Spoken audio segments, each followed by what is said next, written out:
Action. I love doing that.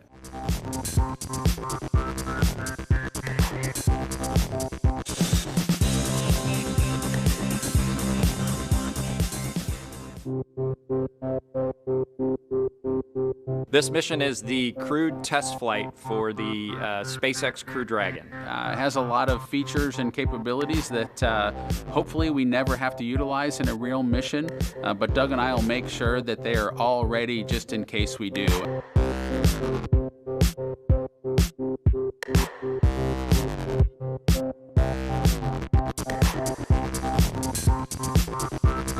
In 3 words, I would just say he's pretty sharp.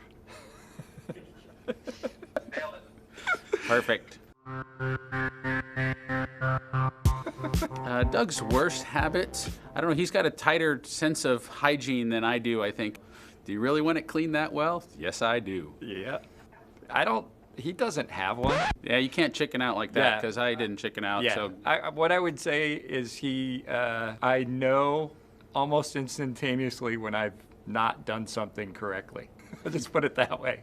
He doesn't have a good poker face. Oh, that's me. No question.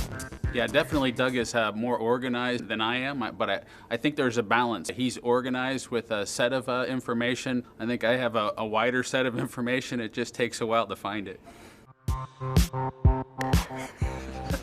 It's kind of an interesting question. I would bet on me. It's a distance thing, right? I would bet on me, but I think it's deceiving. Yeah, Bob's deceptively fast, but maybe over a very short distance. If like you're chasing a ball in a baseball game, that's Doug's job. But if you need to do a little bit further distance, it's probably me. His favorite pastime, I think nowadays, his favorite pastime is hanging out with his son. And I think that's kind of for both of us, but Bob definitely, that's his. If he has a hobby, that's what it is.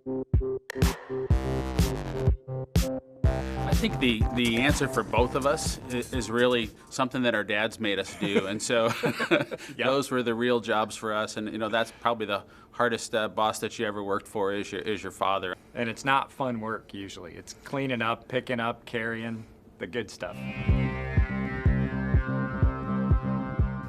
He likes country and western. No, his favorite music is kind of in the alternative rock kind of category. We both kind of grew up with the 70s and 80s music, kind of have the same probably lexicon of music that we'll probably listen to on orbit. I think I would be lying if I said that didn't happen probably once a week. Bob is just one of those guys that he's as competent, as smart, dependable, especially this particular experience where the last 2 years working, the two of us working directly with SpaceX.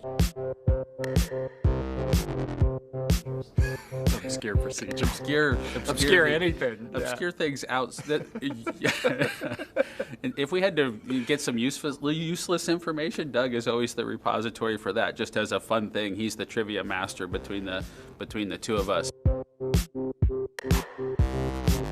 Do that one first? I think that the thing I'm most looking forward to is actually ending up in the water safely at the end of the mission and seeing how we both go through that experience of I'm expecting a little bit of vomiting maybe to happen in the end game. So when we get to that opportunity to do that in the water together, it's kind of a weird thing to say, but I'm looking for that kind of celebratory event. For me, it's just actually getting to fly the mission with Bob. We've been close friends since we started as astronauts almost 20 years ago. So being lucky enough to get to fly with your best friend is kind of I think there's a lot of people that wish they could do that, and we're lucky enough to do it. We've spent a ton of time together. We could have gone 2 directions with that. We could have gotten to the point where we didn't want to be around each other, or we're closer. So I think just the whole experience for me is what we're looking for. And then yes, the celebratory vomiting at the end of the mission will be excellent.